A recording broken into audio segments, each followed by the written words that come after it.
Universidad Adventista de Bolivia presenta el estudio de la Escuela Sabática. Este trimestre estudiamos los 3 mensajes cósmicos. Bienvenidos. ¿Cómo están, amigos? Una alegría estar con ustedes.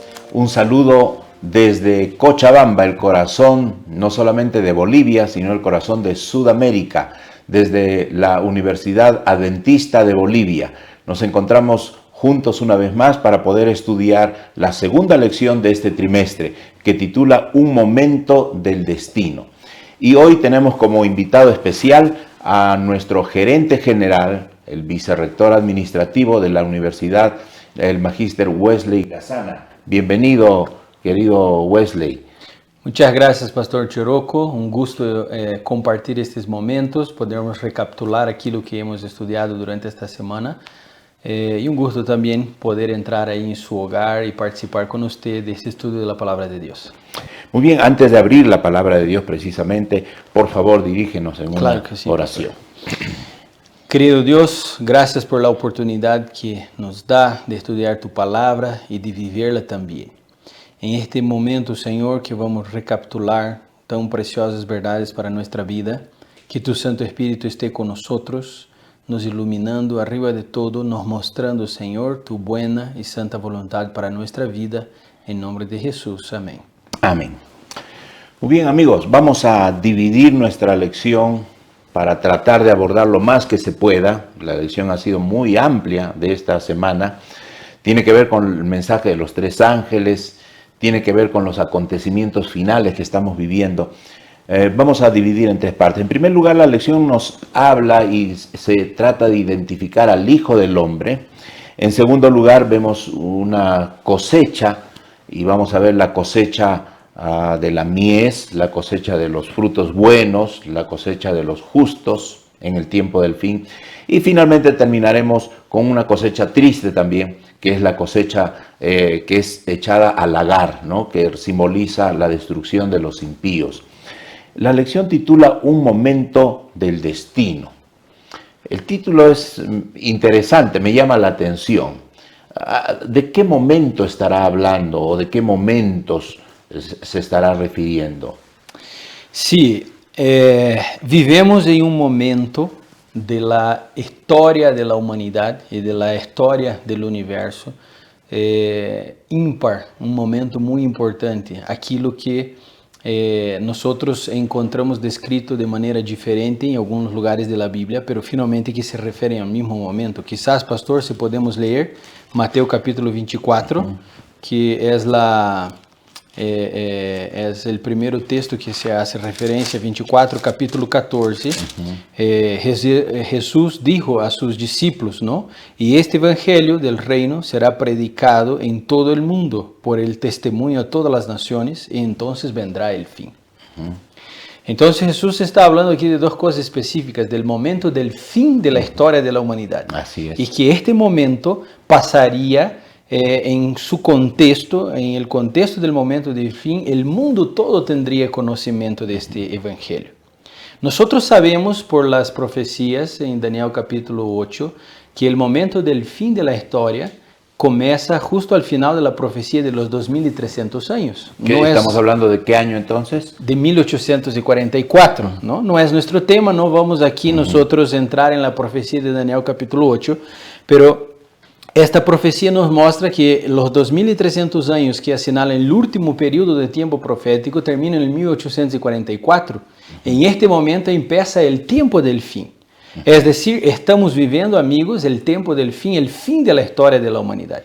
En este momento, en este tiempo, Jesús dijo que su palabra sería poderosamente elevada. Juan, en Apocalipsis capítulo 14, quizá no vamos a leer por el tiempo, pero es el tema de la lección de esta semana.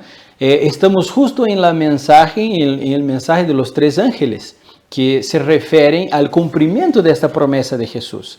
A el momento, en el tiempo del fin, que es el momento en que vivemos, en que esta mensaje sería levada de manera poderosa a todo el mundo. Y nosotros sabemos que sí, en 1844, ahí en este entorno, el mensaje del Evangelio vuelta a ser predicado de manera poderosa, con un llamado a la adoración, a lembrar de un Dios criador y un Dios que va a volver y de su juicio. Yo quería quizás solo señalar, pastor, dos cosas importantísimas aquí para nosotros. Estamos en el tiempo del fin. La promesa que Jesús ha hecho se está cumpliendo.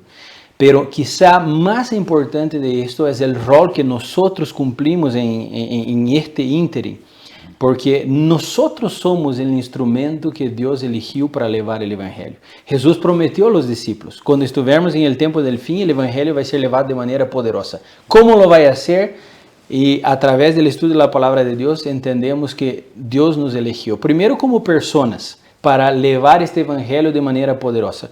Y después también proféticamente sabemos que como pueblo de Dios, como movimiento, como iglesia, también Dios nos ha levantado para cumplir esta profecía. Entonces, es interesante pensar, pastor Choroco, que cuando Jesús dijo a los discípulos, a más de 2000 años atrás, el evangelio va a ser llevado de manera poderosa, estaba pensando en mí y usted, que nosotros haríamos este cumplimiento profético. Como parte de ese equipo que va a predicar el evangelio a toda nación, pueblo, tribu y lengua. Entonces, podríamos decir que ese ángel o esos ángeles que vienen con el mensaje está formado por el cuerpo de creyentes que predican el evangelio. Exactamente, exactamente. O que nos trae dos responsabilidades. Primero, como pueblo de Dios, como iglesia. Esta es nuestra misión. Pero la iglesia finalmente no son los edificios. Así ¿no? es. La iglesia somos nosotros. Yo necesito entender esto y de manera personal necesito entender que es mi misión llevar el evangelio. Ahora, esa misión la dio el Señor Jesús a sus apóstoles y llega hasta nosotros. Y el cumplimiento en el tiempo del fin es a partir del mensaje de los 3 ángeles en 1844. En todo esto, el Señor Jesús cumple un rol central. Él es el centro del mensaje, el centro del evangelio. Y algo que llama la atención, cómo Jesús se identifica a sí mismo, o cómo a él le gustaba identificarse a sí mismo. En el Nuevo Testamento encontramos más de 80 veces que Jesús se da este título a sí mismo, el Hijo del Hombre. ¿Qué de importante tiene este título que Jesús se da a sí mismo? ¿Por qué es importante? Mire, pastor Choroco, quizás si yo pudiera aquí tentar definir con una palabra qué significa este título, el Hijo del Hombre, quizá podríamos utilizar la expresión empatía. Ajá. Él no vino como el Dios Todopoderoso, ¿no? Que anda de manera altiva y no se mistura con los pobres, no se mistura con los pecadores, no quiere se involucrar con el pecado, anda como que con pasos altos, ¿no? Para ensuciar sus pies con el pecado. Jesús deja su trono, su majestad en la gloria celestial y viene aquí para ser como uno de nosotros, un ser humano. Es verdad, prelapsariano, con una naturaleza con tendencia al mal. Sin tendencia natural al pecado, pero como ser humano, como tenía criado Adán y Eva. Así que cuando yo y usted lloramos por tristeza de la pérdida de alguien, o nosotros sentimos tentación, podemos estar seguros que cuando oramos a Jesús, Él sabe o que pasamos. Porque Él se puso el título del Hijo del Hombre en el sentido de mostrar que Él se puso como nosotros, como un hijo de hombre, susceptible a la tentación del pecado, aunque no pecó, pero experimentando el dolor, experimentando la tristeza y la tentación de este mundo, Él se puso como uno de nosotros para nos salvar, o que es seguramente la mayor demostración de amor que nosotros tenemos, ¿no? En la historia de este universo. Así es. Él nos entiende.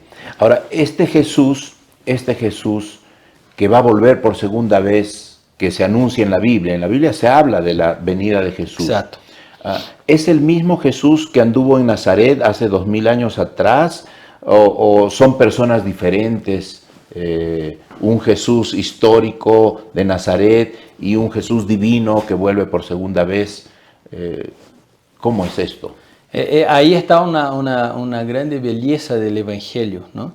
Cuando Jesús sobe al cielo, Hechos narrando esto en el libro de Hechos, la palabra de Dios dice que al subir fue envuelto en una nube de ángeles y así subió el Hijo del Hombre al cielo. El Apocalipsis, justo cuando está narrando en Apocalipsis 14 la vuelta de Jesús, hay dos cosas interesantes. La primera es la siguiente, es que la narrativa de cómo va a volver Jesús es igualita a la narrativa de cómo subió Jesús, también envuelto en una nube de ángeles.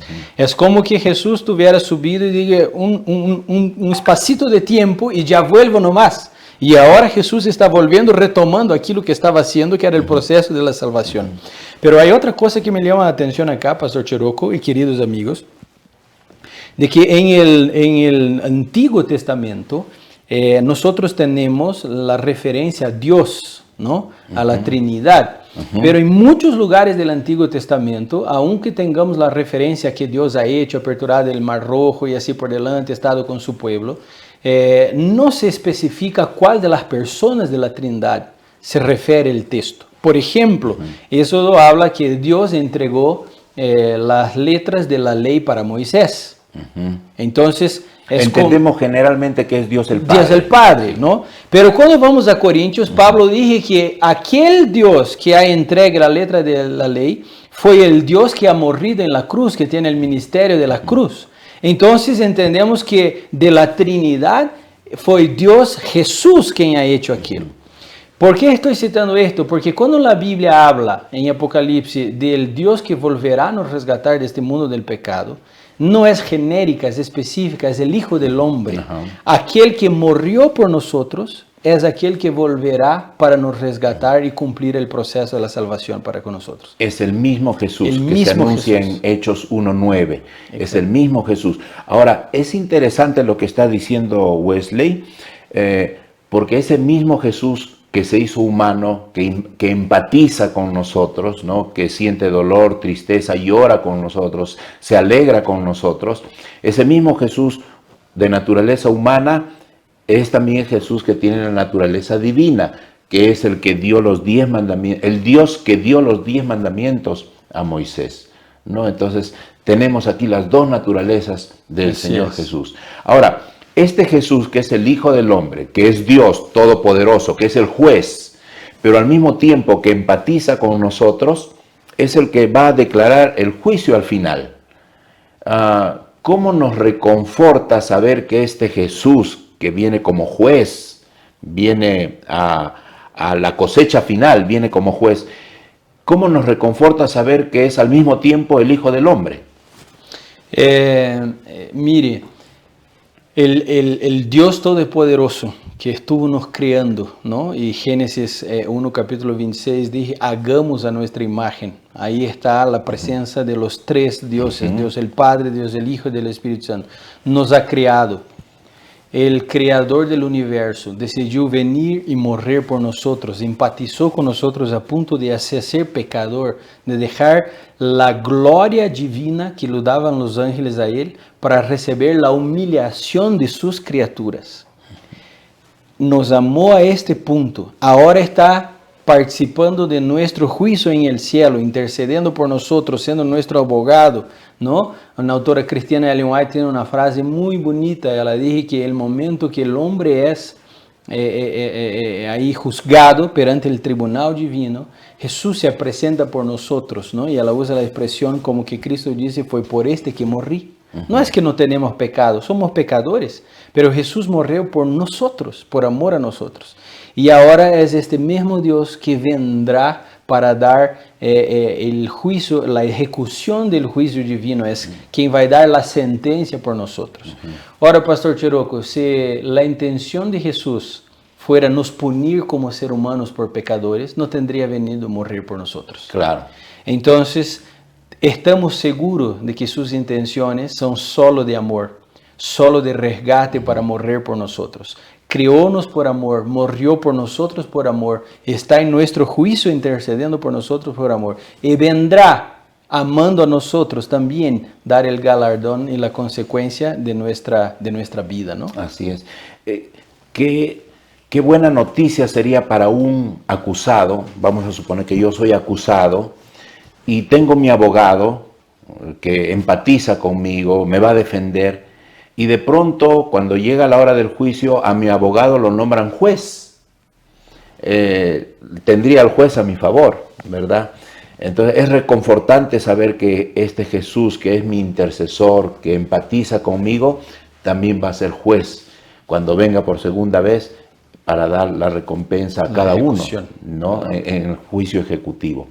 Así que es bueno saber que este Jesús es el Hijo del Hombre. Sí.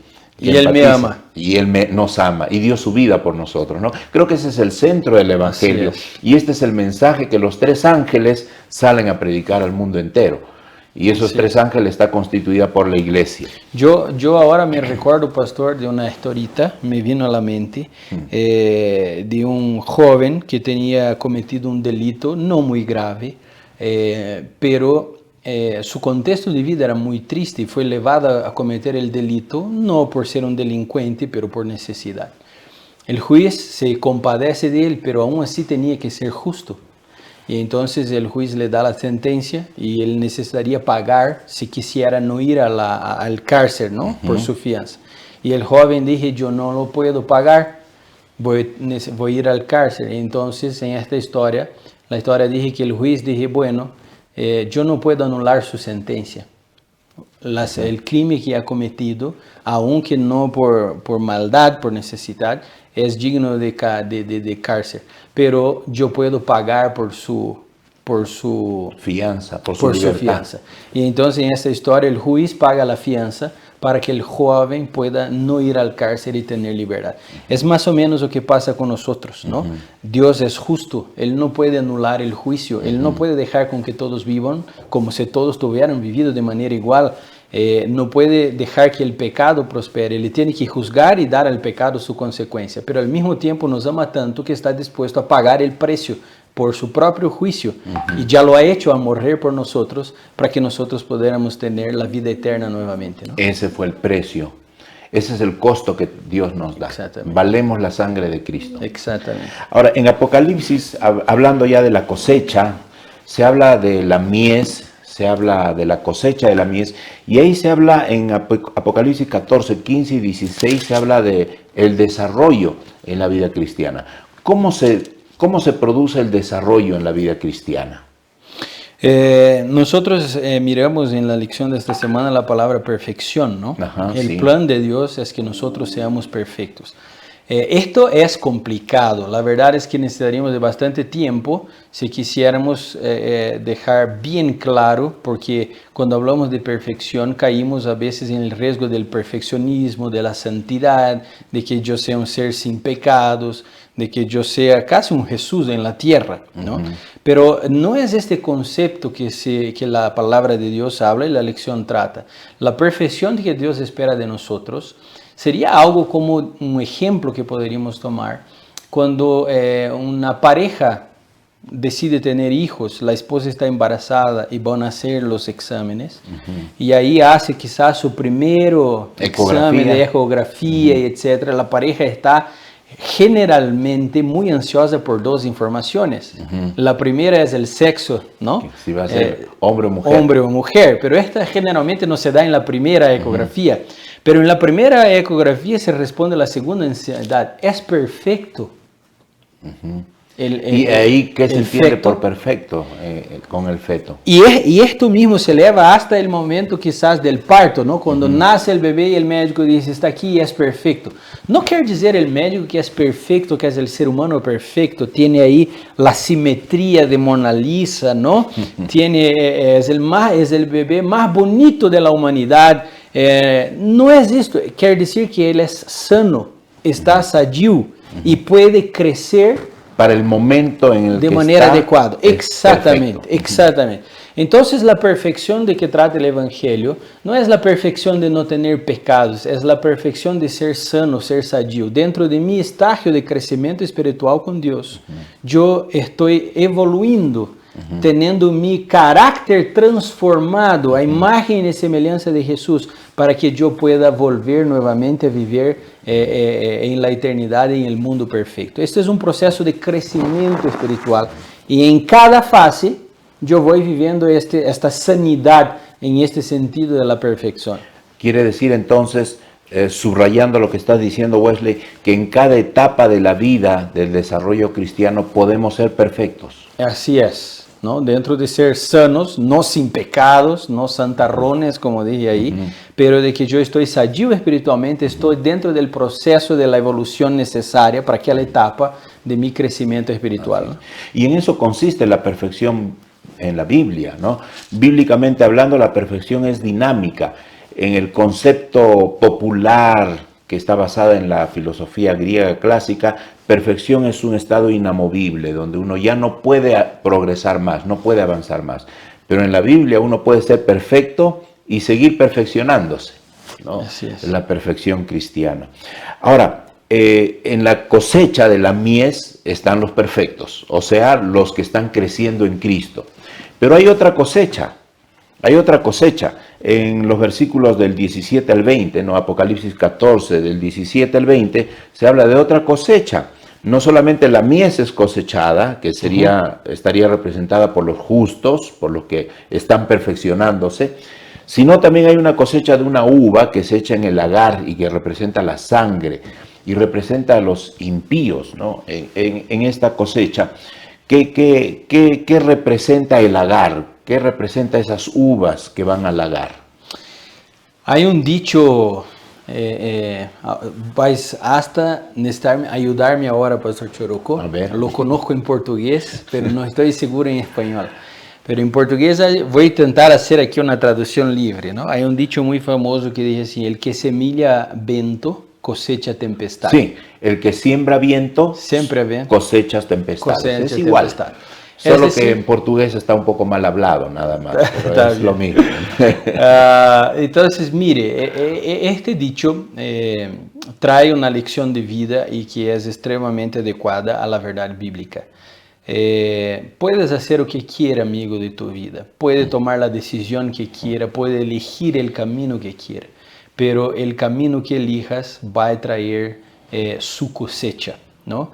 Y aquí nosotros tenemos claro que la cosecha de Dios, ¿no? Cuando se cumplir el tiempo, cuando cerrarse el tiempo del fin, cuando Jesús volver y traer entonces finalmente a cada uno conforme sus obras, sus recompensas, como habla la palabra de Dios, la cosecha será dada. A algunos la cosecha será buena, ¿no? Como hablamos de la mies, de los granos dorados. Algunos entrarán ahora con Jesús, ya no más coroado y humillado, ¿no? Como dijo la lección, con corona de espinos, pero un Jesús ahora en su gloria nuevamente, como revestido de su divindad total, de su gloria. Ahora con él entrarán al reino del cielo. Pero también los que resolvieron durante la vida rejeitar la palabra de Dios, ignorar su salvación, ignorar el sacrificio de Dios, estos también serán cosechados, ¿no? Y aquí la palabra de Dios trae este contexto, este concepto, como siendo ahí las uvas, ¿no? En el gran lagar que serán pisoteadas y el suco de uva ahí, el color de sangre, representando la muerte. Por aquellos que infelizmente no se salvaron. Así que la vuelta de Jesús, la finalización de los tiempos, será una grande cosecha. Y haberán dos tipos de frutos, ¿no? En esta cosecha. Los que estarán felices y contentos yendo al cielo, pero también los que cosecharán el dolor y el pago por el pecado, que fue la elección que hicieron en cuanto vivieron en esta tierra.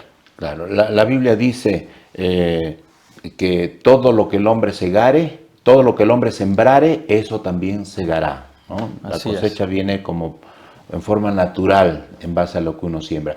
Ahora, terminando ya nuestro repaso, vamos a dar alguna aplicación práctica. En la vida práctica, la perfección, el crecimiento, el desarrollo del cristiano se da a través del carácter, porque el carácter es lo único que vamos a llevar al cielo. ¿Cómo podemos desarrollar el carácter? ¿Cómo se forma el carácter? ¿Cómo se desarrolla el carácter? Bueno, el carácter que debemos buscar, nuestro padrón, es volver a ser a imagen y semejanza de Jesús. Como Génesis dije, fuimos criados a imagen y semejanza de Dios, ¿no? y el pecado nos ha hecho perder esta imagen. Este es el proceso de la salvación, finalmente. Es de Jesús morir por nosotros para nos dar oportunidad de volvermos a ser transformados día a día a imagen y semejanza de Dios. Ahora, ¿cómo yo me parezco a la imagen y semejanza de Dios? Ahora, pastor, si usted mira un padre y un hijo, es muy común alguien decir, pero esta es la fotocopia del papá, ¿no? Igualito. Habla igualito, piensa igualito, habla las mismas frases del papá. ¿Qué hace con que un niño sea igual a su papá? La convivencia, el relacionamiento. Así es. Lo único que nos puede transformar, pastor Cherokee, queridos amigos, a imagen y semejanza de Dios, es un relacionamiento personal y diario con Dios, a través del estudio de la palabra de Dios, de la oración, y de la predicación del Evangelio a las personas. Así es. Y permitir que el Espíritu Santo obre esa transformación en nuestra vida. Él es, ¿no? lo que hace.